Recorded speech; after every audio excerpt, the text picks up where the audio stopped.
Hello everyone, आज हम करने वाले हैं ऑपरेटिंग सिस्टम का पार्ट 2, है ना। ऑपरेटिंग सिस्टम का पार्ट 2 करने वाले हैं। पार्ट 1 मैंने काफ़ी टाइम पहले डाला था। पार्ट 1 में जितना बोला था कि इतने व्यू हो जाएंगे तो हम पार्ट 2 डालेंगे, तो अब उतने व्यू हो चुके हैं, तो अब हम पार्ट 2 आपको अपलोड कर देंगे, जिससे आप इसके फ़ायदा उठा पाएँ एग्ज़ाम में। सब्जेक्ट कोड डाल देता हूँ, बहुत बच्चे कंफ्यूज रहते हैं। तो सब्जेक्ट कोड क्या है? BCA 2003T। ऑपरेटिंग सिस्टम का क्या है? ये पार्ट 2, जिसे हम यूनिट 2 भी कहते हैं। अच्छा, पार्ट 1 जो था ना, उसमें न्यूमेरिकल पोर्शन नहीं था। कोई चैप्टर यूनिट 1 में न्यूमेरिकल पोर्शन नहीं है, पर इसमें न्यूमेरिकल पोर्शन है पार्ट 2 में। तो वो न्यूमेरिकल पोर्शन हम अभी कवर ना करके अलग अलग वीडियोस में कवर करेंगे, जिसमें मैं आपको क्या करूँगा, हर एक न्यूमेरिकल का एक कॉन्सेप्ट बताऊँगा और उस पर न्यूमेरिकल कराऊँगा, तो आपको हेल्प मिलेगी। तो मैं आपसे बोल रहा हूँ कि आपको जितने भी BCA के स्टूडेंट्स हैं, है ना, वो आप क्या करें, इस चैनल को फॉलो कर लें, सब्सक्राइब कर लें, ताकि आपको वीडियोस टाइम टू टाइम मिलती रहें। ठीक है, इसमें आपका ही फ़ायदा है। आगे देखते हैं। अब BCA 2003T ऑपरेटिंग सिस्टम का हम क्या करने वाले हैं, पार्ट 2।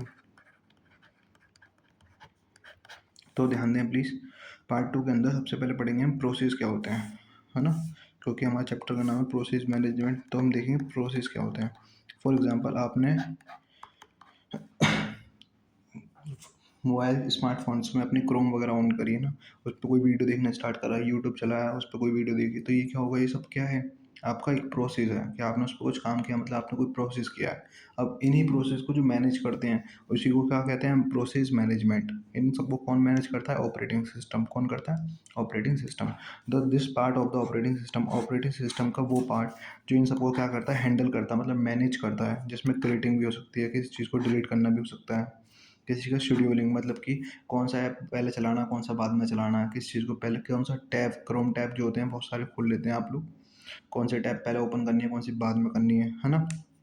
और रिसोर्सेज का अपनी जगह पर होना, इन सबको कौन मैनेज करता है? आपका ऑपरेटिंग सिस्टम। और इसी प्रोसेस को क्या बोलते हैं? Process management. तो समझ में आया प्रोसेस क्या होता है? किसी भी चीज़ को, आप किसी भी चीज़ को कर रहे हैं, है ना, कोई भी काम प्रोसेस कहलाता है। कोई भी काम स्मार्टफ़ोन जो किसी पे भी क्या कहलाता है? प्रोसेस कहलाता है। अब उन्हीं काम को कंट्रोल करना क्या होता है? काम को काम को कंट्रोल करना, वही क्या होता है आपका? Process management. क्या होता है? Process management. बात क्लियर है आपकी? ठीक है, प्रोसेस मैनेजमेंट समझ में आया? यहाँ तक कोई डाउट हो तो बताओ, आगे बढ़ें। अब स्टेट ऑफ प्रोसेस। देखो, प्रोसेस की कुछ स्टेट्स होती हैं। फर्स्ट है आपका न्यू। न्यू का मतलब क्या होता है? इस टाइम पे प्रोसेस आपने बनाना स्टार्ट किया, आपने कोई भी काम करना स्टार्ट किया, उसे क्या कहते हैं हम? न्यू। काम करना स्टार्ट किया, काम करना स्टार्ट किया, ठीक है। फॉर एग्जांपल, आपने आपको एक ऐप ओपन करना है, तो आपने सबसे पहले आप उस ऐप तक गए, है ना, आपने फ़ोन ऑन किया, मतलब आपने एक काम करना स्टार्ट किया, फिर क्या, रेडी, आपने उस पर क्लिक किया। अब वो क्या हो गया? स्टार्ट हो गया, वो रेडी हो गया रन करने के लिए, मतलब चालू होने के लिए काम, उस काम को स्टार्ट करने के लिए वो रेडी हो गया। समझ में आ गया? कोई भी काम होने के लिए रेडी हो गया। फिर क्या होता है? रनिंग, मतलब अभी वो काम चल रहा है, अभी वो काम चल रहा है, अभी वो प्रोसेस चल रहा है। फिर क्या होता है? Waiting and blocked. इसका मतलब क्या होता है? उसने कितना टाइम लिया, उसने कितना टाइम वेट किया, उसने कितना टाइम लिया उस प्रोसेस ने, ठीक है, उसको कहते हैं वेटिंग या ब्लॉक्ड। ठीक है, this process is waiting for some events. Next है टर्मिनेटेड। इसका मतलब क्या होता है? प्रोसेस कितने टाइम में कब खत्म हो गया, प्रोसेस को खत्म होने ही क्या होता है? टर्मिनेटेड। तो आपको ये स्टेट समझ में आई? मैं फिर से समझाता हूँ। पहली स्टेट क्या थी आपकी? न्यू। न्यू का मतलब क्या था? कोई भी चीज़ स्टार्ट करना, न्यू। रेडी का मतलब किसी भी प्रोसेस का रेडी हो जाना है स्टार्ट होने के लिए, वो क्या होता है आपका? रेडी। रनिंग का मतलब कोई भी प्रोसेस रनिंग में है, मतलब चालू है, ठीक है। वेटिंग और ब्लॉक क्या होता है? कि कोई प्रोसेस कितना टाइम ले रहा है, कब रुक गया है, वही क्या होता है? उसके वेटिंग या ब्लॉक्ड, ठीक है। इनकी स्टेट्स हैं, कब क्या हो रहा है। टर्मिनेटेड का मतलब कहता है प्रोसेस पूरा हो चुका है, प्रोसेस क्या हो चुका है? पूरा हो चुका है। यहाँ तक कोई दिक्कत? अभी तक आपने क्या पढ़ा? प्रोसेस क्या होते हैं, प्रोसेस मैनेजमेंट क्या होते हैं, और स्टेट्स ऑफ अ प्रोसेस क्या होता है। यहाँ तक कोई दिक्कत? प्लीज़ कमेंट करें अगर कोई भी डाउट हो तो। नेक्स्ट है आपका प्रोसेस कंट्रोल बैक्स, है ना। प्रोसेस कंट्रोल बैक्स क्या होता है? ध्यान देना ज़रा। जैसे फॉर एग्जांपल, मैं पूरा दिन में मेरे क्या काम होते हैं? पढ़ना होता है, यूट्यूब पे पढ़ाना होता है, खाना पीना, घूमना फिरना, ठीक है, जिम जाना, ये सब क्या है, मेरे प्रोसेस हैं। अब इनके अलग-अलग काम है ये सारे के सारे, मैं इन्हीं सबको पूरे दिन की एक लिस्ट बना के लिखूँ, वही क्या होती है मेरे प्रोसेस कंट्रोल बैक, जिसमें हर एक काम के बारे में लिखा जाए, वो काम कब स्टार्ट किया था, वो काम कितनी देर में हुआ, वो सब लिखा जाए, तो वही क्या होता है आपका प्रोसेस कंट्रोल बैक। समझ में आया? प्रोसेस कंट्रोल बैक क्या होता है, is a kernel level data structure होता है जो यूज़ किया जाता है। क्यों यूज़ किया जाता है? बाय द ऑपरेटिंग सिस्टम के द्वारा यूज़ किया जाता है टू मैनेज करने के लिए एग्जीक्यूशन, कब काम करना स्टार्ट किया है, स्टोरिंग क्रिटिकल इन्फॉर्मेशंस, कुछ इन्फॉर्मेशंस को स्टोर करने के लिए, लाइक प्रोसेस स्टेट, मतलब वही कब काम करना स्टार्ट करा, कब वो रेडी हुआ, कब वो रनिंग पे था, कब वो वेटिंग पे था, और कब वो टर्मिनेटेड खत्म हो गया। ठीक है, आईडी प्रोग्राम, हर काम का नाम होता है। फॉर एग्जांपल जिम जाना एक अलग काम है, खाना खाना एक अलग काम होता है, इन सबके नाम है ना, उसी टाइप से। ठीक है ना। और सीपीयू डिटेल्स का मतलब क्या है कि सीपीयू उस टाइम पे कितना काम कर रहा था, 100% यूज़ में था, 50% यूज़ में था। फॉर एग्जांपल मुझे पढ़ना पसंद है तो मैं 100% उसमें देता हूँ। ठीक है, मुझे कोई ऐसा काम होगा जो पसंद नहीं होगा तो मैं उसमें कुछ कम परसेंट दूँ, मतलब अपना कम एफर्ट्स लगाऊंगा। वही क्या होता है, सीपीयू का वर्क होता है। मैंने आपको रियल लाइफ में जोड़ रहा हूँ। अगर मैं एक बेसिकली ऑपरेटिंग सिस्टम के हिसाब से बोलूँ, पीसीबी क्या होता है, हर एक प्रोग्राम का, हर एक प्रोसेस का एक क्या होती है, लिस्ट बनाओ, उसमें उस प्रोसेस के बारे में लिखो, कब स्टार्ट हुआ था, कब उस कब वो ख़त्म हो रहा था, कितना टाइम उसने वेट किया, कितना टाइम वो चला था, वो सब क्या होता है आपका प्रोईसीबी। वो सब कहाँ था आपका पीसीबी में, मतलब क्या, प्रोसेस कंट्रोल बैक। बात क्लियर है यहाँ तक? कोई भी डाउट हो आप पूछ सकते हैं। अब ध्यान देना, कुछ इस टाइप से दिखता है। फॉर एग्जांपल मैंने यहाँ लिखा कि मैं जिम गया, जिम। दूसरा लिखा मैंने कि मैंने खाना खाया, फूड, फूड लिख देता हूँ ना।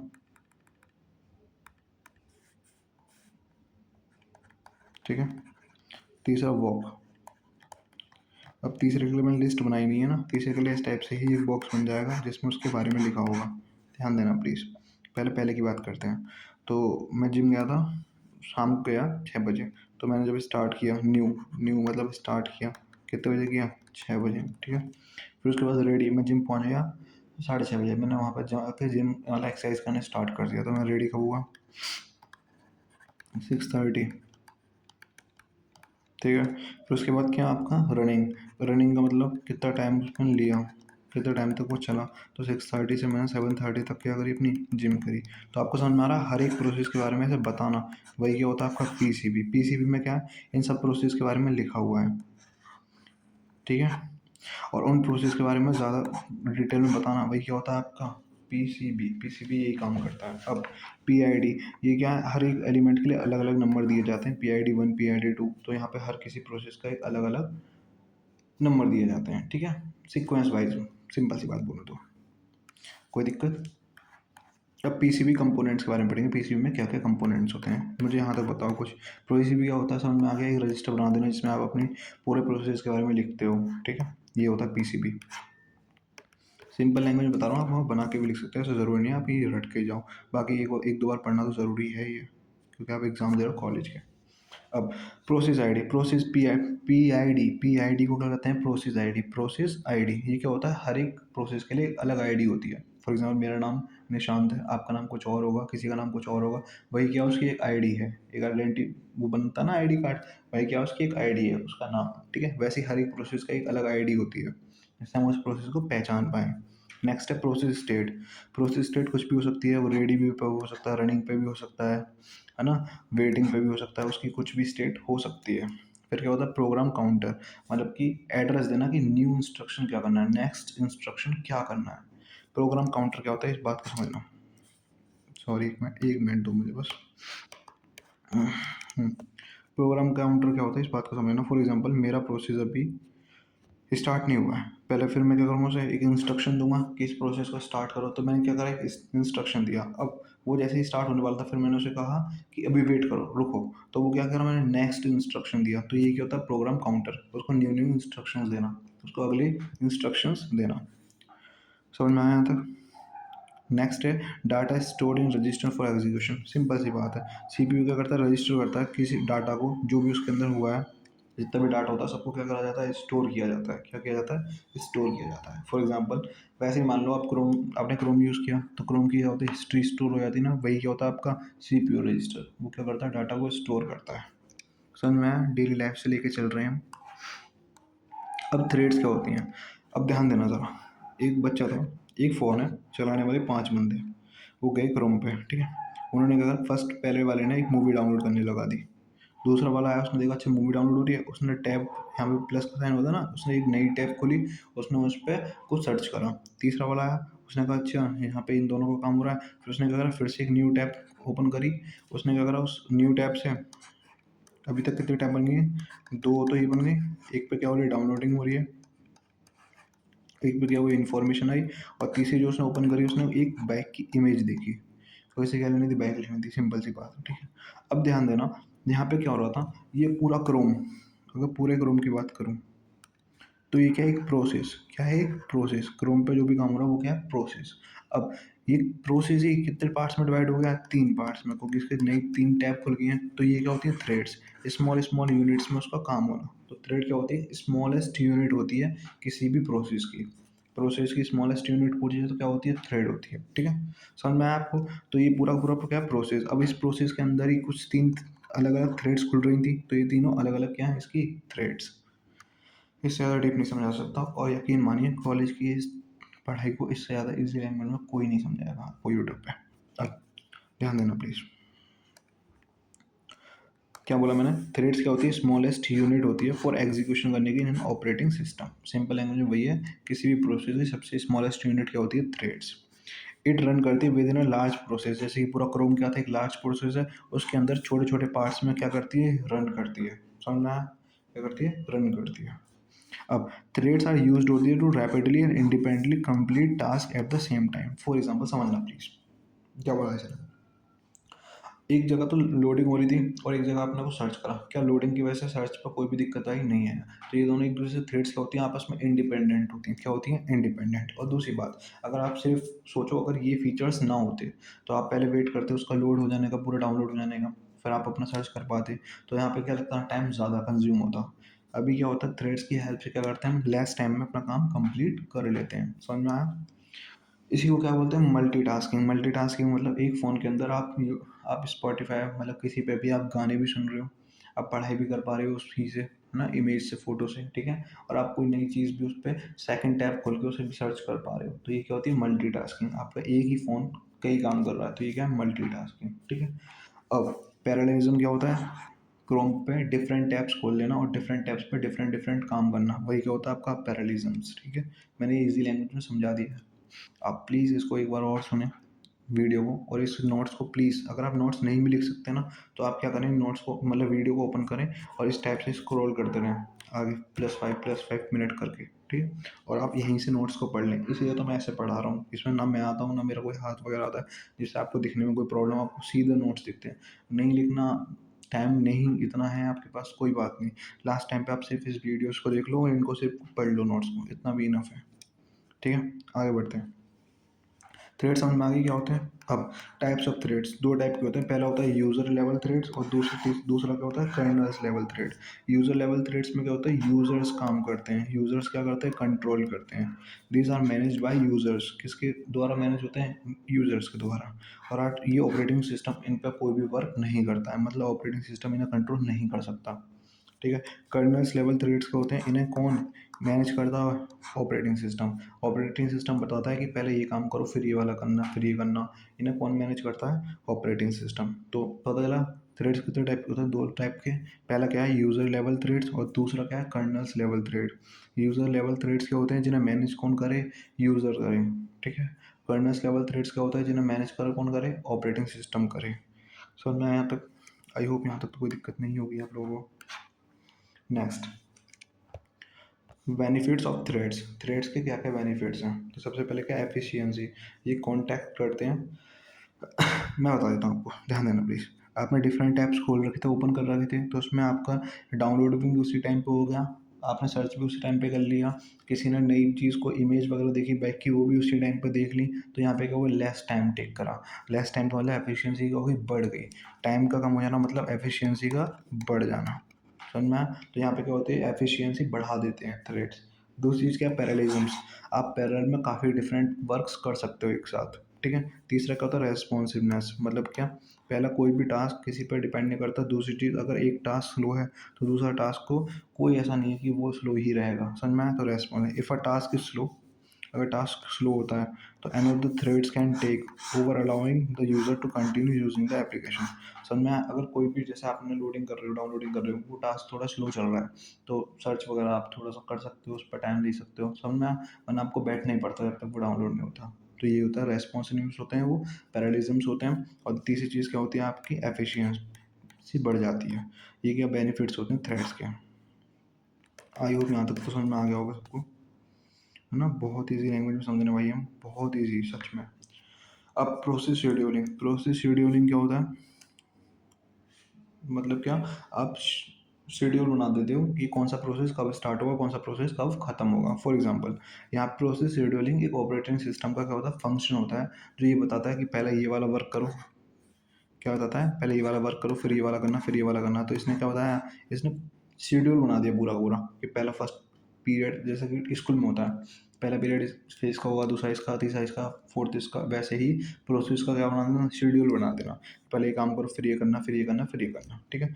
तो प्रोसेस शेड्यूलिंग क्या होता है, एक फंक्शन होता है दैट डिसाइड, वो डिसाइड करता है विच रेडी प्रोसेस यूटिलाइज करेगा द सीपीयू को क्रूशियल और फॉर मल्टीटास्किंग।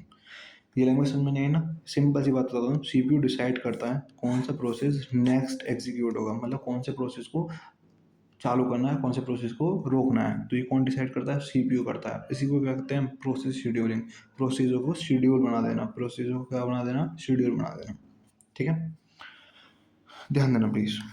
सबसे पहले क्या है, शेड्यूलिंग ऑब्जेक्टिव्स। शेड्यूलिंग ऑब्जेक्टिव्स होते हैं कुछ, पहला क्या है, मैक्सिमाइज सीपीयू यूटिलाइजेशन। मतलब क्या, अगर आप सीपीयू का 100% यूज़ करते हो, अगर आप सीपीयू का 100% यूज़ करते हो तो आपका टाइम भी कम लगता है और वर्क भी अच्छे से हो जाता है, ठीक है? तो मैक्सिमाइज यूज़ करना सीपीयू का 100%, ठीक है? Keeping the CPU busy, CPU को बिजी रखना एज पॉसिबल, जितना आप पॉसिबल है, एज पॉसिबल एज यहाँ पे एज रखना भूल गया मैं, है ना? आइडियली एट 100% यूज़ करो, उसे 100% बिजी रखो। दूसरा क्या है, मैक्सिमम थ्रू आउट, ठीक है? मैक्सिमम थ्रू आउट क्या होता है, एक टाइम पे कितने टास्क आप कंप्लीट कर रहे हो, एक टाइम पे कितने टास्क चल रहे हैं, वही क्या होता है आपका मैक्सिमम थ्रू आउट। ज़्यादा से ज़्यादा टास्क आप कंप्लीट करिए सिंगल यूनिट में। मतलब क्या, आप क्रोम पे ऐसा नहीं है किसी एक काम की वजह से दूसरे काम को रोक दें, नहीं, आप उसी टाइम पे डिफरेंट टास्क कंप्लीट कर सकते हैं, ठीक है? ये क्या होता है, मैक्सिमम थ्रू आउट्स।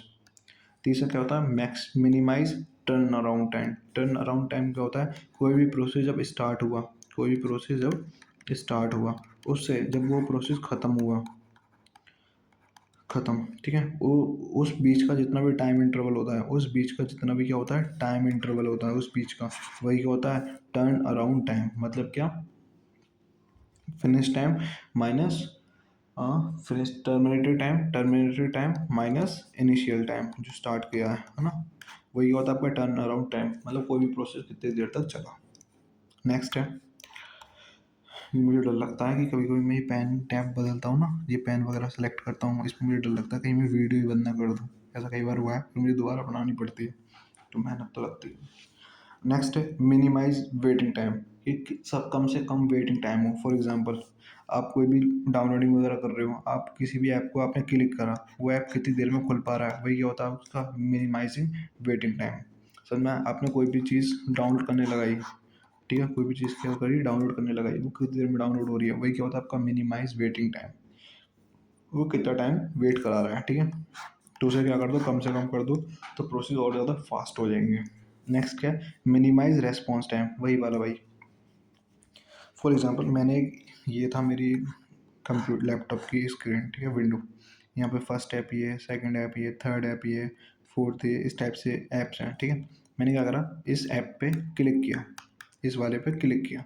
अब 1 मिनट हो गई, 1 सेकंड हो गई, सॉरी, 2 सेकंड, 3 सेकंड, 4 सेकंड, इस टाइम से टाइम बढ़ रहा है बट ऐप ओपन नहीं हुआ। तो ये क्या हुआ, यहाँ का रेस्पॉन्स टाइम क्या होगा, बढ़ गया। मैंने क्लिक किया, इसका ओपन हो जाना चाहिए था, बट इसका रेस्पॉन्स टाइम बढ़ गया है, इसका रेस्पॉन्स टाइम बहुत ज़्यादा है, इसलिए ओपन नहीं होगा। तो समझ में आया? रेस्पॉन्स टाइम जितना कम होगा, उतनी जल्दी, उतनी फास्ट क्या होंगे, प्रोसेस होंगे, ठीक है, उतने ठीक लगता है। तो shortening the time for submission to the first response, मतलब क्या, जब आपने क्लिक किया तो उसके बाद वो रेस्पॉन्स दे रहा है या नहीं, वही क्या होता है आपका रेस्पॉन्स टाइम, कितने टाइम में दे रहा है। फेयरनेस, फेयरनेस का मतलब क्या होता है, हर प्रोसेस को इक्वल टाइम दो, हर प्रोसेस को क्या दो, इक्वल टाइम और इक्वल उनका मतलब क्या, सीपीयू है। देखो डिफरेंट प्रोसेस हो रहे हैं तो सीपीयू का काम क्या है, सीपीयू हर किसी को क्या करे, इक्वल टाइम दे। इक्वल टाइम का मतलब हर किसी के साथ इक्वल वर्क करे, हर किसी पे क्या करे, इक्वल वर्क करे, ठीक है। ये क्या होता है आपका फेयरनेस, क्या होता है फेयरनेस। सीपीयू ये नहीं कर सकता कि 5 प्रोसेस चल रहे हैं वो बोले चलिए लास्ट वाला प्रोसेस मैं थोड़ी देर बात करता हूँ, पहले इन चारों को खत्म कर लेता हूँ, ऐसा सीपीयू नहीं कर सकता। समझ में आया। फिर क्या होता है प्रिडिक्टेबिलिटी, ये क्या होता है, इंश्योर करता है performance regardless of a load. मैं बताता हूँ आपको, मेरा मन कर रहा था एक गेम डाउनलोड करने का, मैंने वो लगाया गेम डाउनलोड करने, तो वहाँ पर लिखा था 15 मिनट्स, 15 मिनट लगेंगी। फिर थोड़ी देर बाद लिख रहा था 10 मिनट, फिर थोड़ी देर बाद लिख रहा था 7 मिनट। तो ये क्या होता है वहाँ टाइम दे दिया गया था, इतने टाइम में तो हो ही जाएगा डाउनलोड। तो वही क्या होता है प्रिडिक्टेबिलिटी, आप पहले ही प्रिडिक्ट कर लो कि ये प्रोसेस कितनी देर में ख़त्म हो जाएगा, उसी को कहते हैं प्रिडिक्टेबिलिटी। सुन में आया, आई होप यहाँ तक समझ में आ गया होगा। नेक्स्ट है शेड्यूलिंग क्राइटेरिया। शेड्यूलिंग क्राइटेरिया क्या है, देखो प्रोसेसों को एक सीक्वेंस में लगाना कि कौन सा प्रोसेस पहले होगा कौन सा प्रोसेस बाद में होगा, इसका क्या होता है क्राइटेरिया होता है, कुछ रूल्स होते हैं, वो क्या करने होते हैं, फुलफिल करने होते हैं, उन्हीं के हिसाब से होता है ये सब, ठीक है। अब ध्यान देना प्लीज़, जो मैं समझाने वाला हूँ उस पर ध्यान देना। शेड्यूलिंग क्राइटेरिया में सबसे पहले क्या होता है, तो operating system can interrupt uh running process. में बताता हूँ आपको, ध्यान देना प्लीज़। इसमें क्या बताने वाला हूँ, प्रिमेटिव और नॉन प्रिमेटिव में बताने वाला हूँ। प्रिमेटिव ये होता है जैसे कोई भी प्रोसेस चल रहा है रनिंग में, हम क्या करते हैं उसको रोक दें ताकि दूसरे प्रोसेस पे क्या हो, ज़्यादा एफर्ट्स डाल पाएँ, समझ में आया? तो रनिंग प्रोसेसों को रोक देना ताकि दूसरा प्रोसेस हम कर पाएँ, वो क्या होता है हमारा प्रिमेटिव शेड्यूलिंग, ठीक है। दूसरा क्या होता है नॉन प्रिमेटिव शेड्यूलिंग, ये ऐसा शेड्यूल बनता है इसमें, इसमें आप कोई भी रनिंग प्रोसेस को क्या नहीं कर सकते, रोक नहीं सकते, कब तक, जब तक वो फिनिश ना हो जाए, तो खत्म ना हो जाए, मतलब कोई भी प्रोसेस जो भी होगा वो खत्म होकर ही रुक सकता है, उससे पहले हम उसे नहीं रोक सकते। तो सामने है आपको प्रिमेटिव और नॉन प्रिमेटिव। अब ध्यान देना प्लीज़, मैं आपको जो यहाँ पे आपका थ्योरी पार्ट कंप्लीट होता है। क्या बोलना चाह रहा हूँ मैं, थोड़ा टाइम दो प्लीज़ मुझे, मुझे कुछ आपसे बात करनी है, ध्यान देना। यहाँ पे आपका थ्योरी पार्ट क्या होता है, कंप्लीट होता है, थ्योरी पार्ट कंप्लीट, ठीक है।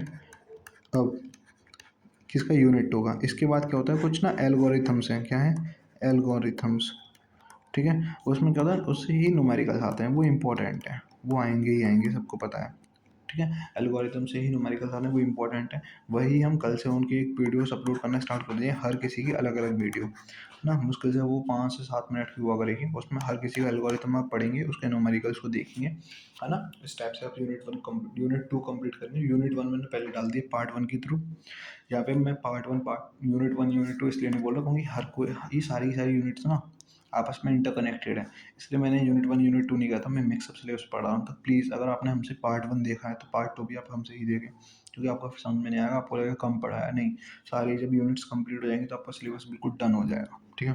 मुझे पता है कैसे पढ़ाना है, आप सिर्फ पढ़ते रहो, एकदम ट्रस्ट करिए प्लीज़, ठीक है।